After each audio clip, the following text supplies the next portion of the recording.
Hello दोस्तों, मैं Prakash Kumar math by Prakash sir के यूट्यूब चैनल पर आपका स्वागत करता हूं।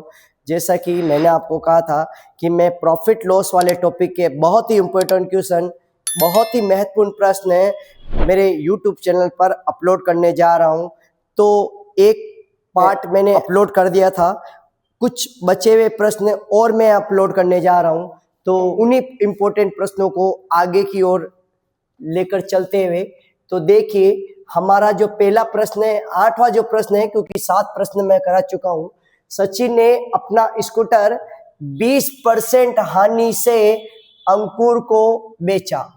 अंकुर ने 20% लाभ पर अनिल को बेचा।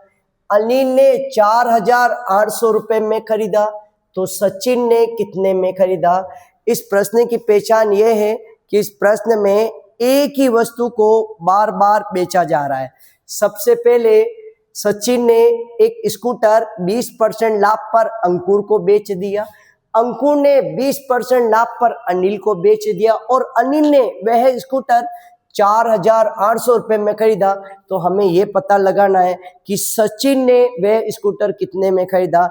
और सचिन सबसे पहला व्यक्ति है जिसने वो स्कूटर खरीदा था। सचिन सबसे पहला व्यक्ति है जिसने वह स्कूटर खरीदा था। तो हमें यहाँ पर सचिन का खरीदने का मूल्य यानी सचिन का क्रय मूल्य पता लगाना है। तो देखिए कैसे पता लगाएंगे। जब इसका प्रारंभिक मूल्य ज्ञात करना है, इस प्रश्न में प्रारंभिक मूल्य ज्ञात करना है, क्योंकि यहाँ पे हमें यह पता लगाना है कि सचिन सबसे पहला व्यक्ति है जिसने स्कूटर खरीदा था। तो सचिन के खरीदने का मूल्य यानी क्रय मूल्य हमें पता लगाना है। तो यहाँ पर जो सूत्र लगेगा वो ये लगेगा कि हमें प्रारंभिक मूल्य ज्ञात करना, तो अंदर अंतिम मूल्य आएगा, भाग का चिन्ह आएगा, 100 प्लस माइनस दर बटेवे में 100, फिर 100 प्लस माइनस दर बटेवे में 100। यहाँ पे प्रश्न में जो अंतिम मूल्य दे रखा है, यानी अंत में जाके उस स्कूटर को कितने में बेचा गया था, ये रुपए हमको 4,800 रुपए दिए हुए हैं, भाग का चिन्ह। इसी प्रश्न के अंदर हमें दर यहाँ पे दे रखी है 20% हानि। अगर हानि हुई है, अगर हानि होती है तब तो माइनस का चिन्ह काम में लेते हैं, और अगर लाभ होता है तो प्लस का चिन्ह काम में लेते हैं। तो यहाँ पर दर की जगह 20 लिखना है, लेकिन 20% की हानि हो रही है, तो 100 में से 20 घटाएंगे 80 रुपये आएगा, 80/100। और यहाँ पर 20% का लाभ हो रहा है, तो अगली दर की जगह 20 लिखेंगे, लेकिन यहाँ पे 20% का लाभ हो रहा है, तो लाभ के लिए प्लस का चिन्ह काम में लेंगे। तो 100 में 20 जोड़ेंगे, 120/100 हो जाएगा। और जब भाग के चिन्ह को गुणा में चेंज किया जाएगा, तो भाग के चिन्ह को गुणा में चेंज करने पर पीछे जितनी भी संख्याएं लिखी रहती है वो सभी संख्याएं पलट जाती है। तो 100/80 इन दोनों संख्याओं को हम पलट देंगे। 100/120, 1 0 से 1 0 कटा, 1 0 से 1 0 कटा, 12 के पहाड़े में 48 आते हैं, 12 12 12 दूना 24, 32 36, 12 चौक 48, 8 के पहाड़े 8, 4 कट जाएगा, 4 दूनी 8 और 2 से 100 कट जाएगा 50 बार। अगर इसको गुणा कर देंगे तो आपका उत्तर आ जाएगा 5,000 रुपये। यानी पता चल गया सबसे पहले सचिन ने अगर वे स्कूटर खरीदा था तो 5,000 रुपये में खरीदा था। इसका उत्तर बी राइट है। आप इसका स्क्रीनशॉट ले लीजिए। बहुत ही अच्छा प्रश्न है, पशु परीक्षण के पेपर में भी आया था ये प्रश्न। अब बढ़ते हैं अगले प्रश्न की ओर।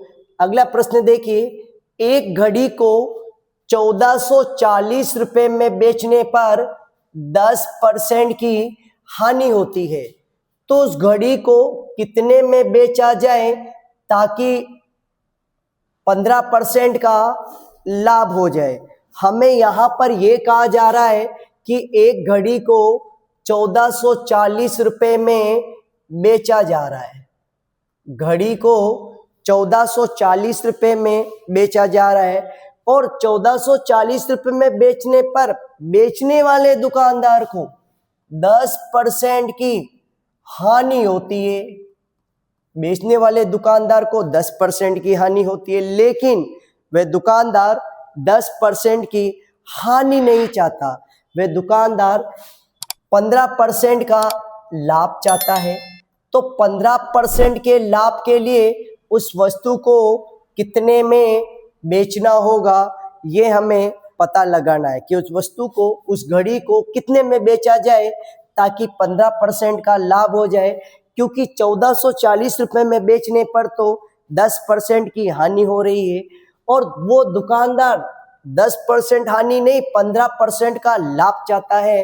तो उस घड़ी को कितने में बेचा जाए ताकि 15% का लाभ हो। तो हमें यहाँ पर 10% हानि के लिए 100 में से 10 घटाना है, क्योंकि परसेंटेज में कभी अगर मैं यहाँ पर x मानूं, क्योंकि यहाँ पे मेरे को संख्या पता लगानी है, और अगर मैं वर्ज गुणा करूं तो परसेंटेज में कभी वर्ज गुणा नहीं होता, इनको रुपए में बदलना है। तो 10% हानि के लिए 90 रुपए लिखे जाएंगे और 15% लाभ के लिए 100 में 15 जोड़कर 115 रुपए लिखे जाएंगे। अब हम यहाँ पे वर्ज गुणा करेंगे तो x को 90 से गुणा करेंगे, क्योंकि x हमें पता लगाना है कि दूसरा विक्रय मूल्य कितना है, यानी वो कितने में बेचे ताकि उसको 15% का लाभ हो जाए। और 1440 को 115 रुपए से गुणा करेंगे। चूंकि मेरे को x का मान ज्ञात करना है तो इस अगर 90 को हटाया जाए तो नीचे भाग में चला जाएगा। 1 0 से 1 0 कट गया। अगर 9 का भाग दिया जाए तो 16 आएगा। 115 को 16 से गुणा किया जाए तो 16 पंजो 80, 16 कम 16, 4 20 240, 16 4 20 4 24, हासिल लगा 2, 1840, यानी इसका उत्तर आएगा 1840 रुपये। यानी आंसर इसका ए राइट हो जाएगा कि एक घड़ी को अगर 1840 रुपये में बेचा जाए तो 15% का लाभ हो जाएगा। तो ये बहुत अच्छा प्रश्न है। अब बढ़ते हैं अगले प्रश्न की ओर, लेकिन आप इसका स्क्रीनशॉट ले लीजिए। अब बढ़ते हैं अगले प्रश्न की ओर। तो देखिए, चीनी की कीमत में 20% की कमी हो जाने पर, यानी चीनी के भाव में 20% की कमी हो गई। हो सकता है पहले 100 रुपये में 100 किलो चीनी आती थी, लेकिन अब 80 रुपये में 100 किलो चीनी आएगी। प्रश्न का कहने का मतलब ये है। तो हो जाने पर एक आदमी 240 रुपये में 6 किलो चीनी ज्यादा खरीद सकता है। तो चीनी का यहाँ पर प्रारंभिक मूल्य क्या होगा, हमें चीनी का प्रारंभिक मूल्य ज्ञात करना है कि चीनी का प्रारंभिक मूल्य क्या होगा। तो इसका सूत्र देखिए, रुपए बटे में संख्या, ऊपर कमी और बटे में 100 माइनस कमी। इस ट्रिक से आप इस प्रश्न को बहुत जल्दी हल कर सकते हो। रुपए, प्रश्न में रुपए दे रखे हैं 240 रुपये, और 240 रुपये में 6 किलो संख्या में, 6 किलो मात्रा में, 6 किलो संख्या में चीनी ज्यादा खरीद सकता है। और यहाँ पे कमी 20% की हुई है। और अगर यहाँ पर भी 20 लिखा जाए तो 100 में से 20 घटाएंगे 80 आ जाएगा। 1 0 से 1 0 कट गया, 8 तिया 24, 3 दूनी 6 और 2 से कट गया 10 बार। तो इसका उत्तर आ गया 10 रुपये प्रति किलो, यानी आंसर इसका ए राइट होगा, 10 रुपये प्रति किलो। तो आप इसका स्क्रीनशॉट ले लीजिए। फिर बढ़ते हैं अगले प्रश्न की ओर। मैं जितने भी प्रश्न करा रहा हूँ ये सब बहुत महत्वपूर्ण है, एग्जाम में आए हुए प्रश्न हैं और आने वाले एग्जामों में भी आ सकते हैं। तो आप इसका स्क्रीनशॉट ले लीजिए। फिर बढ़ते हैं अगले प्रश्न की ओर। अगला प्रश्न देखिए, एक दुकानदार ने 40 रुपये में 8 की दर से बॉल पेन खरीदे और 20% का लाभ प्राप्त किया। यानी प्रश्न ये कहना चाहता है कि एक दुकानदार ने 8 पेन खरीदे, वो भी 40 रुपए की दर से, 40 रुपए की दर से 8 बॉल पेन खरीदे और 20% का, यानी वो 20% का लाभ प्राप्त करना चाहता है। तो 20% का लाभ प्राप्त करने के लिए 30 रुपए में कितने बॉल पेन बेचेगा? यानी ये जो 40 रुपए हैं, ये दुकानदार के बॉल पेन खरीदने का मूल्य है कि 40 रुपए में 8 पेन खरीदता है। 40 रुपए के 8 की दर से बॉल पेन खरीदे, लेकिन वह अब उन पेनों को बेचना चाहता है और 20% का लाभ प्राप्त करना चाहता है। तो 20% का लाभ प्राप्त करने के लिए 30 रुपए में कितने बॉल पेन बेचेगा, ये हमें पता लगाना है। तो देखिए इस प्रश्न को बड़ी ट्रिक से कैसे करते हैं। एक तरफ हम क्रय मूल्य लिखेंगे, दूसरी तरफ विक्रय मूल्य लिखेंगे और क्रय मूल्य के सामने 100 लिखेंगे। लेकिन दुकानदार 20% का लाभ चाहता है। अब 20% के लाभ के लिए यहां पर 120 रुपए लिखेंगे, लेकिन प्रश्न में खरीदने का मूल्य 40 रुपया है, तो बेचने का मूल्य क्या होगा यह हमें पता लगाना है। क्योंकि हमें यही पता लगाना है कि वो 20% का लाभ प्राप्त करने के लिए 30 रुपए में कितने पेन बेचेगा।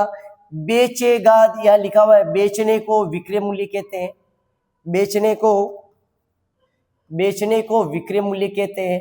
तो हमें यहाँ पे विक्रय मूल्य ही पता लगाना है।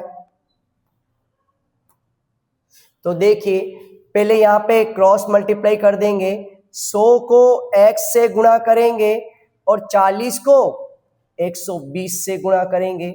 100 एक जीरो से एक जीरो कट जाएगा और एक जीरो से एक जीरो कट गया, तो x का मान आ गया 48 रुपए। यानी पता चल गया कि वह 48 रुपए में 8 पेन बेचेगा। 48 रुपए में 8 पेन बेचेगा तो उसको 20% का लाभ हो जाएगा।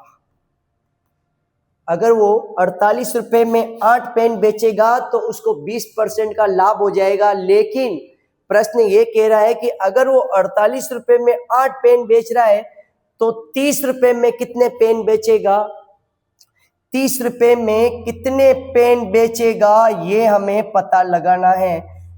तो हम जानते हैं कि अगर 8 पेन 48 रुपए के हो गए तो एक पेन 6 रुपए का हो गया। अगर 8 पेन 48 रुपए के हो गए तो एक पेन 6 रुपए का हो गया, 6 रुपए में एक पेन बेच रहा है। तो प्रश्न ये कह रहा है 30 रुपए में कितने पेन बेचेगा। जब 6 रुपए का एक पेन बेच रहा है तो 30 रुपए में कितने पेन बेचेगा, 5 पेन बेचेगा। ये हमारा आंसर हो गया कि वह 5 पेन बेचेगा। उत्तर इसका बी राइट हो गया। ये भी बहुत इंपॉर्टेंट प्रश्न है, पेपर में आया वही प्रश्न है। आप इसका स्क्रीनशॉट ले लीजिए। फिर बढ़ते हैं अगले प्रश्न की ओर। अगला प्रश्न देखिए, एक वस्तु को 15% लाभ पर बेचा गया। यदि इसका क्रय मूल्य 5% कम होता तो ये 258 कम पर बेची गई होती, तो लाभ 12% का हुआ होता। तो उस वस्तु का हमें क्या पता लगाना है, क्रय मूल्य ज्ञात करना है। एक वस्तु को 15% लाभ पर बेचा गया, यदि इसका क्रय मूल्य 5% कम होता तथा ये 258 रुपए कम पर बेचा गया होता, तो लाभ 12% का हुआ होता। तो हमें उस वस्तु का क्रय मूल्य पता लगाना है कि वस्तु का क्रय मूल्य कितना होगा। तो देखिए इसको कैसे करेंगे। सबसे पहले प्रश्न कह रहा है एक वस्तु को 15% लाभ पर बेचा गया, यानी अगर हम उस वस्तु की कीमत 100 रुपए माने, तो प्रश्न ये कह रहा है उस 100 रुपए कीमत वाली वस्तु को 15% लाभ पर बेचा गया है। 15% लाभ पर बेचा गया है, यानी कि उस वस्तु को बेचा गया है 115 रुपए में।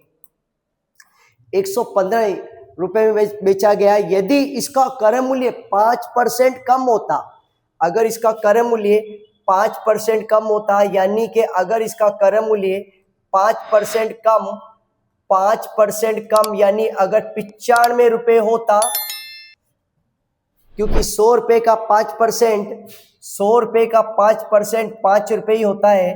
तो अगर 5 रुपये कम होता यानी 95 रुपये होता तो उसको 12% का लाभ हुआ होता। 258 रुपये कम पर बेचा गया होता तो उसको लाभ कितने का होता?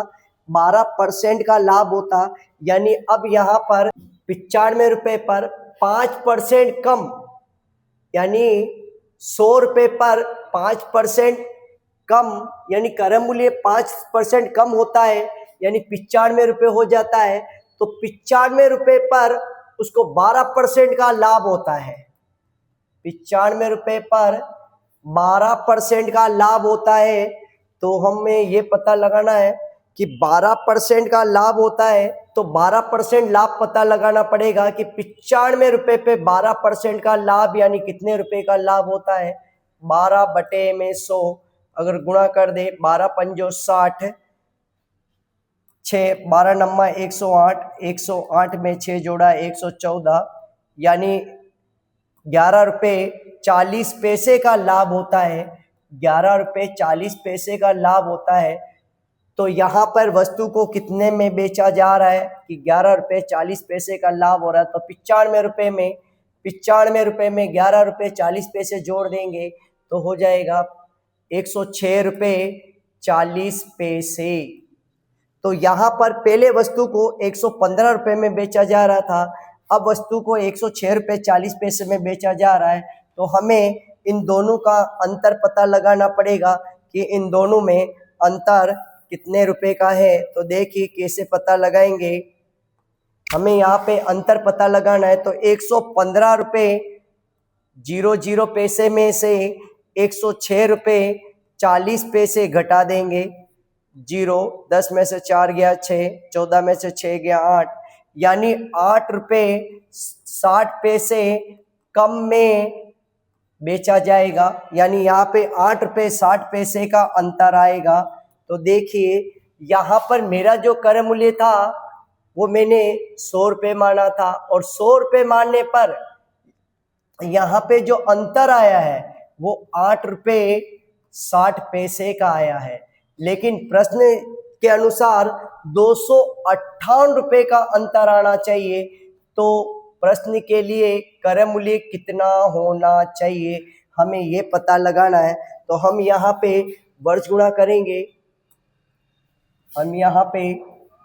करेंगे, तो x का मान हमें ज्ञात हो जाएगा।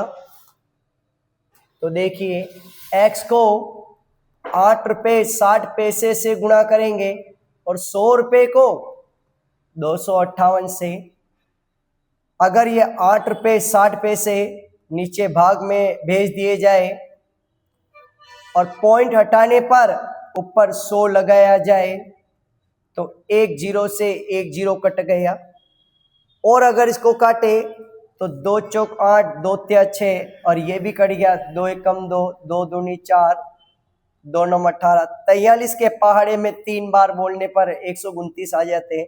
यानी इनको गुणा करने पर 3000 रुपये आपका उत्तर आ जाएगा। यानी पता चल गया कि उस वस्तु का क्रय मूल्य 3000 रुपये होगा। अब बढ़ते हैं अगले प्रश्न की ओर, आप इसका स्क्रीनशॉट ले लीजिए। अगला प्रश्न देखिए, एक वस्तु को 1920 रुपये में बेचने पर उतना ही लाभ होता है जितना उसे 1280 रुपये में बेचने पर हानि होती है। तो उस वस्तु को कितने में बेचे ताकि 30% का लाभ हो जाए। तो हमें सबसे पहले इस प्रश्न का हमें क्रय मूल्य पता लगाना है कि आखिर उस वस्तु को खरीदा कितने में गया था, ये पता लगाना। लेकिन प्रश्न ये कह रहा है कि अगर एक वस्तु को 1920 रुपये में बेचा जाता है तो उतना ही लाभ होता है जितना उसे 1280 रुपये में बेचने पर हानि होती है, तो उस वस्तु का हमें क्रय मूल्य पता लगाएंगे तो दोनों को जोड़कर 2 का भाग दे देंगे, क्योंकि अगर क्रय मूल्य पता लगाना और 2 विक्रय मूल्य दे रखा है तो दोनों को जोड़कर 2 का भाग दे दो। तो यहाँ पर आ जाएगा 10 का 0, 10 2 12, 3200 में 2 का भाग दे देंगे तो क्रय मूल्य कितना आ गया, 1600 रुपये। लेकिन ये क्रय मूल्य पता लगाया, लेकिन प्रश्न ये कह रहा है कि उस 1600 रुपये वाली वस्तु को वो दुकानदार कितने में बेचे ताकि उसको 30% का लाभ हो जाए, यानी कि 1600 रुपये पर 30% का लाभ हो जाए। तो सबसे पहले हम लाभ पता लगाएंगे कि लाभ कितने रुपए का हो रहा है। 1600 रुपये का 30% लाभ हो रहा है, यानी कि 480 रुपये का लाभ हो रहा है। तो यहाँ पर 1600 रुपये की वस्तु है, उस पे 480 रुपये का लाभ हो रहा है, यानी वह वस्तु को कितने में बेचा जाएगा। तो 1600 में 480 जोड़ दिया, 2080 रुपये में बेचा जाएगा। इसका उत्तर से राइट होगा। तो आप इसका स्क्रीनशॉट ले लीजिए। फिर बढ़ते हैं अगले प्रश्न की ओर।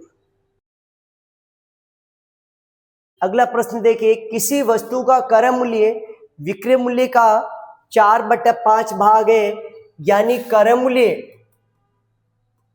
विक्रय मूल्य का 4/5 भाग है। तो हम जानते हैं 4/5 को 4:5 भी बोला जा सकता है, यानी हमें क्रय मूल्य और विक्रय मूल्य का अनुपात पता चल गया, 4:5 है। यानी 4 रुपये में वस्तु को खरीदा और 5 रुपये में वस्तु को बेचा जा रहा है, तो आगे वाले को लाभ हो गया 1 रुपये का। तो प्रश्न ये कह रहा है कि वस्तु पर लाभ कितने प्रतिशत का होगा। हमें ये पता लगाना कि लाभ कितने प्रतिशत का होगा। तो लाभ इंटू में 100% और बटेवे में क्रय मूल्य। यहाँ पे लाभ 1 रुपये का हुआ, इंटू में 100% और आपका जो क्रय मूल्य है वो 4 रुपया है, तो 4 रुपये लिख देंगे। 4 का भाग 100 में दिया, 25 बार गया, यानी हमें पता चल गया कि उस वस्तु पर 25% का लाभ हुआ। आंसर इसका डी राइट है, 25% का लाभ। तो आप इसका स्क्रीनशॉट ले लीजिए। फिर बढ़ते हैं अगले प्रश्न की ओर। अगला प्रश्न देखिए, एक दुकानदार एक वस्तु को 20% हानि से बेचता है। यदि वह उसे 375 रुपये अधिक में बेचता तो उसको 5% का लाभ हो जाता। उस वस्तु का क्रय मूल्य ज्ञात करना है। तो देखिए इस प्रश्न को कैसे करेंगे। यहाँ पर क्रय मूल्य ज्ञात करने के लिए ये वाला सूत्र लगना चाहिए, अंतर इंटू में 100% और बटे में ए प्लस बी। यहाँ पे जो अंतर दे रखा है वो 375 रुपये दे रखा है, क्योंकि प्रश्न में जब कभी ये शब्द आ जाते हैं कम, अधिक, ज्यादा, तो इन शब्दों का उपयोग ज्यादातर अंतर के लिए ही करते हैं। तो यहाँ पे जो अंतर दे रखा है वो 375 रुपये का दे रखा है, इंटू में 100% है। यहाँ पे ए पहली संख्या 20% है और बी 5% है, तो दोनों को जोड़ देंगे तो 20 में 5 जोड़ा 25 हो गया, 25 से 100 कट गया 4 बार। अगर 375 को 100 से गुणा कर दिया जाए तो 4 पंजो 20। यहाँ पे परसेंटेज को हटा देना क्योंकि हमें क्रय मूल्य ज्ञात करना है, इसलिए परसेंटेज नहीं आएगा।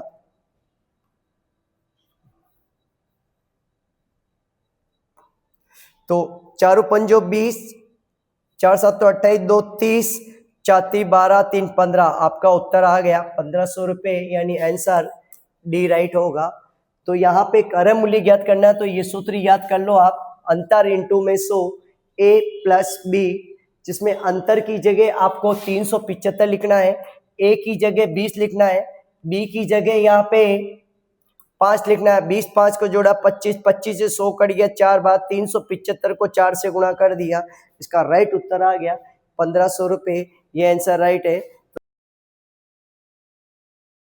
तो दोस्तों मैं और इम्पोर्टेंट प्रश्न लेके आऊँगा, लेकिन प्लीज़ आप मेरे चैनल को सब्सक्राइब कर ले और ज़्यादा से ज़्यादा शेयर करें, ताकि जो मैं पढ़ा रहा हूँ, जो इम्पोर्टेंट क्वेश्चन करा रहा हूँ, उसका फ़ायदा, उसका लाभ उन बच्चों को भी मिले जो ऑफलाइन कहीं और बैठ के तैयारी कर रहे हैं। तो प्लीज़ आप उन बच्चों तक इन प्रश्नों को पहुँचाने के लिए ज़्यादा से ज़्यादा मेरे चैनल को सब्सक्राइब करें और शेयर करें। Thank you.